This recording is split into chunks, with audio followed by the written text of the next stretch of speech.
আপনারা জানলে অবাক হবেন যে নামাজ পড়লে অনেক রোগ থেকে নিরাপদ থাকার প্রমাণ করল আধুনিক বিজ্ঞান। এর ফলে 1400 বছর আগে কোরআনের সত্যতা আবারও প্রমাণ করল আধুনিক বিজ্ঞান। নামাজ কেন একটা মানুষের জন্য উপকার তার বাস্তব প্রমাণ তুলে ধরলেন বিশ্ববাসীর কাছে। নামাজ পড়লে মরণ ব্যাধি রোগগুলো আপনার শরীরে বাসা বাঁধতে পারে না। নামাজের গুরুত্ব শুধু দুনিয়ায় নয়, পরকালের জন্য রয়েছে সুন্দরতম শান্তির ব্যবস্থা। চলুন জেনে আসি বিজ্ঞান কি বলে নামাজ নিয়ে।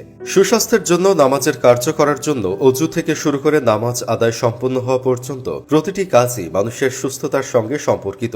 এবার নামাজ আদায়ে শারীরিক ও মানসিক উপকারিতার কথা উঠে এসেছে বিজ্ঞানের গবেষণায়। ইসলাম ধর্মের অনুসারীদের প্রতি 5 ওয়াক্ত নামাজ আদায় করা ফরজ বিধান রয়েছে, আর এ বিধান লঙ্ঘনে রয়েছে শাস্তির ঘোষণা। অথচ নামাজ পড়লে মানুষের শারীরিক ও মানসিক অনেক উপকার সাধিত হয়। যুক্তরাষ্ট্রের এক গবেষণায় এমন তথ্য উঠে এসেছে। যুক্তরাষ্ট্রের বিশ্ববিদ্যালয়ের একদল গবেষক জানিয়েছেন, নিয়মিত 5 ওয়াক্ত নামাজ পড়লে সুস্থ থাকা যায়। নামাজ পড়ার মাধ্যমে মানুষ শারীরিকভাবে সুস্থ থাকতে পারে। গবেষণায় আরো উল্লেখ করা হয়, যদি নিয়মিতভাবে নামাজ পড়া হয় তবে পিঠের ব্যথা কমে যায়, শরীরের রক্ত প্রবাহ স্বাভাবিক হয়। নামাজ পড়ার মাধ্যমে উচ্চ রক্তচাপ এবং হৃদকম্পন কমে যায়, যা মানুষের পেশিকে শিথিল করতে সাহায্য করে। গবেষকরা দেখেছেন, যদি কেউ যথাযথভাবে রুকু করতে পারে তাহলে তার পিঠে ব্যথা থাকবে না। রুকুতে গেলে মানুষের পিঠ সমান্তরাল হয়, কিছুক্ষণ সময় পিঠ সমান থাকে। নামাজের রুকু আদায় করার মাধ্যমে পিছু পায়ের উরু এবং ঘাড়ের পেশিগুলো সম্পূর্ণভাবে প্রসারিত হয়, রক্ত প্রবাহ যথাযথভাবে চলতে থাকে, শরীরের উপরের অংশে রক্ত প্রবাহে স্বাভাবিকভাবে মাত্রা ফিরে আসে। সেজদা সম্পর্কে গবেষকরা জানান, মানুষ যখন সেজদায় যায় তখন শরীরের সব হাড়ের জোড়াগুলো নমনীয় হয়, হাড়ের উপর যে চাপ পড়ে তা স্বাভাবিক ও শিথিল হয়। সেজদার জন্য জমিনে মাথা রাখার কারণে মস্তিষ্কে রক্ত সঞ্চালন স্বাভাবিক হয়, উচ্চ রক্তচাপ কমে যায়। ধীর স্থিরভাবে সেজদা আদায়ের মাধ্যমে মস্তিষ্কের কার্যকারিতা বেড়ে যাওয়ার পাশাপাশি শরীরের ভারসাম্য ফিরে আসে,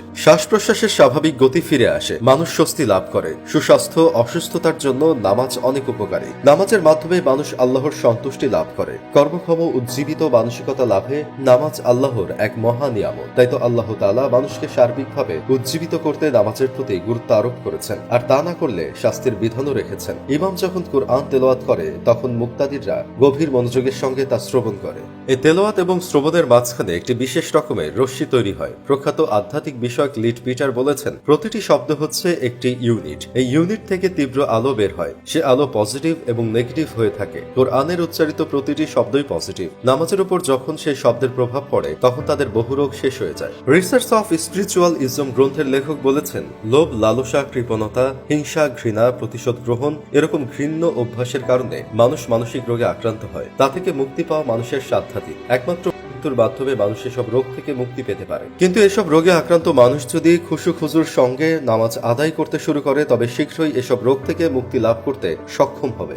নামাজের বিনয় ও নম্রতা নামাজের অংশ নয়, বরং এসব হচ্ছে শান্তি। কেউ যদি আধ্যাত্মিকতার শীর্ষে উন্নত হতে চায় তবে তার প্রতি পরামর্শ হচ্ছে নামাজ পড়ো, নামাজ পড়ো, নামাজ পড়ো।